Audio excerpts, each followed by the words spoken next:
Good morning, everybody. Orange A here, and today we're going to talk about gacha game earnings for the month of May 2024. We're going to take a special focus on the games that I cover on this channel: War of the Visions, Wuthering Waves, Honkai Star Rail, which I am currently still playing behind the scenes, AFK Journey. Plus, we're just going to look at the leaderboard, talk about the health of these games in general, how I think they're doing. But real quick reminder, it is a new month today, so check out your shops and your games. Make sure you're getting the monthly refresh stuff.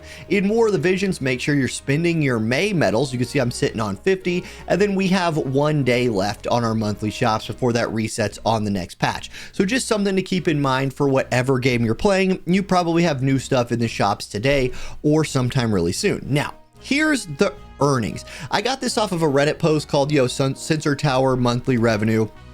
I'll link the Reddit post in the description of this video, but I want to start off by just saying Honkai Star Rail still deserves to be at the top of this thing to me. In my opinion, Honkai Star Rail is it's the most polished, well put together gacha game I've ever played. It's turn-based combat, which I really love. Now, War of the Visions is still my favorite gacha game ever, and I almost slipped up and mixed those two things together. But Honkai Star Rail is right there, and in terms of like polish, just overall game design, Honkai Star Rail is really hard to beat. I'm excited to see it ahead of Genshin Impact. Now, do note that both of these games are way down in earnings. In fact, Genshin Impact dropped from 120 million to 53.3 million, less than half, significantly less than half. I don't play Genshin. I'm not a Genshin fan. Maybe they just had some big event in April, and then they didn't have that in May, and Wuthering Waves came out and yoinked a little bit of their revenue away. Honkai Star Rail also had a bit of a drop off, and I think this drop off towards the top right here is definitely due to the 2 games that dropped this month: Solo Leveling Arise and Wuthering Waves. Even though if you add the 40 here and about 25 here, you're only at about a 65 million combined between those two, which doesn't even cover the drop off that Genshin had. I think it's important to remember the effect that a new gacha game coming out has on someone's willingness to spend in an older game like a Genshin Impact in particular, especially Wuthering Waves, which is a direct competitor to it, right? It's the first game that's come out since Genshin, in my opinion. I mean, it is so similar to Genshin, and Wuthering Waves made 24.8 million. And some people might be saying, oh my gosh, that's like nothing. It's gonna die, blah, blah, blah. Guys, Wuthering Waves released on May 22nd. We have yet to get our first update for this game. And I have to say, it has not, whoops, there's the Reddit post. It has not been a game that has made me feel like I have to spend yet. Now, we are getting our first waifu banner relatively soon in Wuthering Waves, at least I hope, because I'm ready to pull for it.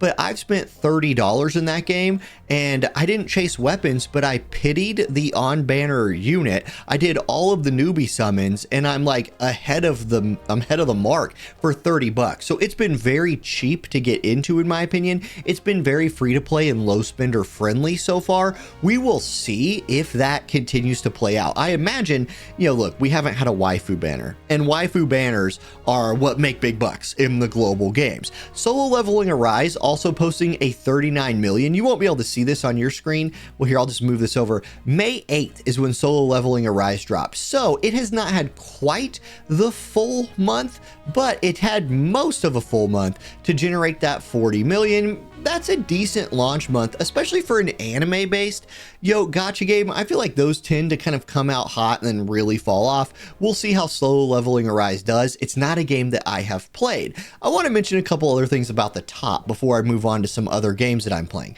Naruto Mobile is just crushing it in China. And then Arknights, like here, watch this. Arknights release date. Arknights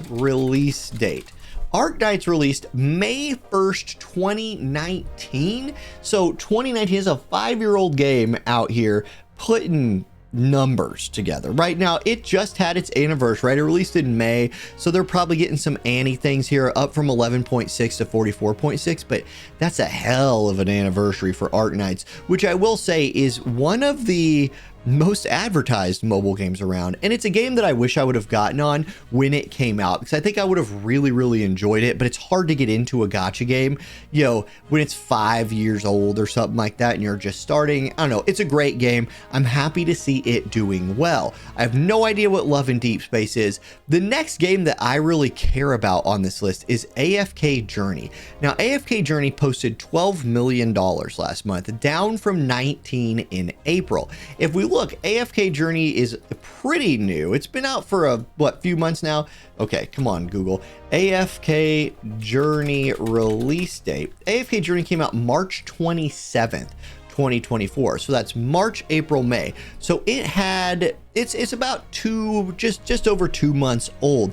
You can see it starting to decline in revenue. And I will say, like, I have been a big fan of AFK Journey, but the last banner with the A rank character only on it, I was not impressed with the A rank character. He was just as expensive to max as an S rank character. I don't want them to fumble this, because I felt like the developers for AFK Journey have done a really good job supporting the community.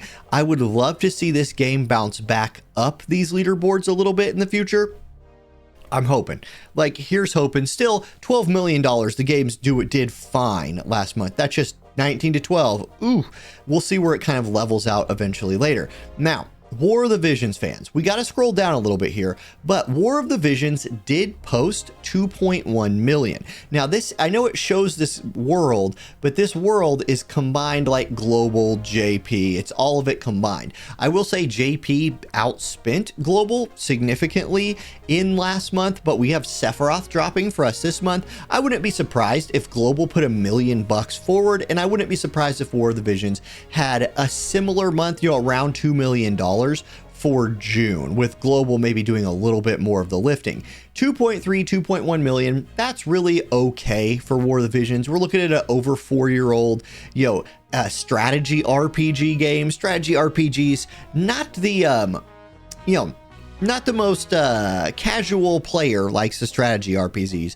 Ever Crisis went down from a 2.5 million to a 1.9. So this is Square's kind of other big gacha right now. Ever Crisis trying to like live off that Final Fantasy VII IP. It's a good game. I continue to be impressed by War of the Visions' ability to at least keep itself going. Now, where is Brave Exvius on this? Like, Final Fantasy Brave Exvius posting 700,000 last month. This game's been out for a really long time. It's another Square Enix game. Guys, in my opinion, Square Enix, and if you're a fan of this channel, you know why I'm talking about this stuff, but Square Enix is due for like a FFBE 2, right? Like, clearly there's still fans that play Brave Exvius. Clearly there's still fans that play War of the Visions. And if you could like take lore of both those games, give us a, Final Fantasy Brave Exvius 2, even if it was something like a turn-based RPG like Honkai Star Rail, or more like how regular Brave Exvius did it, which is brand new updated graphics. The art team for War of the Visions kills it every single time. That's what I would like to see. Either way, War of the Visions having a good enough month. Ever Crisis is hanging in there at 1.9. And if they're going to keep Octopath Traveler 8.4, hey, I'm happy Octopath Traveler had a bit of a bounce back. I think that was also mostly carried by JP, but it's another Square Enix game kind of hanging in there. And there you go. That's my little breakdown here. I want to say one more thing about Wuthering Waves versus Genshin Impact before I leave. I think a lot of people will see 24.8 million for Wuthering Waves and 53.3 million for Genshin and be like, yeah, Genshin, this is going to keep dominating Wuthering Waves. I'd still continue to be worried if I was Genshin Impact. Not that Genshin Impact is going to go away. I don't think Genshin Impact goes away for a very, very, very long time. Like, there is still clearly a committed fan base to that game. It was the second highest grossing gacha game last month, but 120 million to 53 million is a monster drop. And a big part of that is a lot of players were over here in Wuthering Waves, which has only been out for 9 days at the time this data was posting, made 24.8 million in those 9 days, and has yet to release its first big update with a new waifu on a banner, and that is when they will get their first big payday. I think June will be, if I was guessing, I would say June is looking like 60 maybe 70 million for Wuthering Waves. That's just a guess. That's just a guess. But I know the power of waifus, and I know this game is catching on. It is a fantastic game, and I'm really hoping to see it pop off because I've invested a lot of time, if not a lot of money,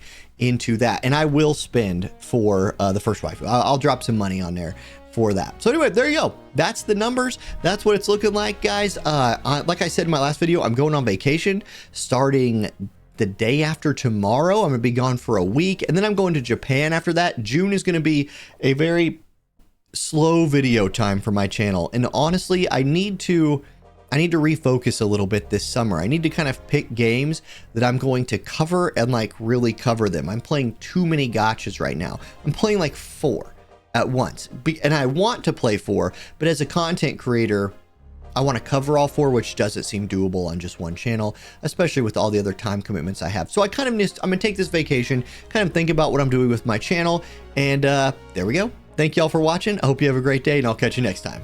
Peace.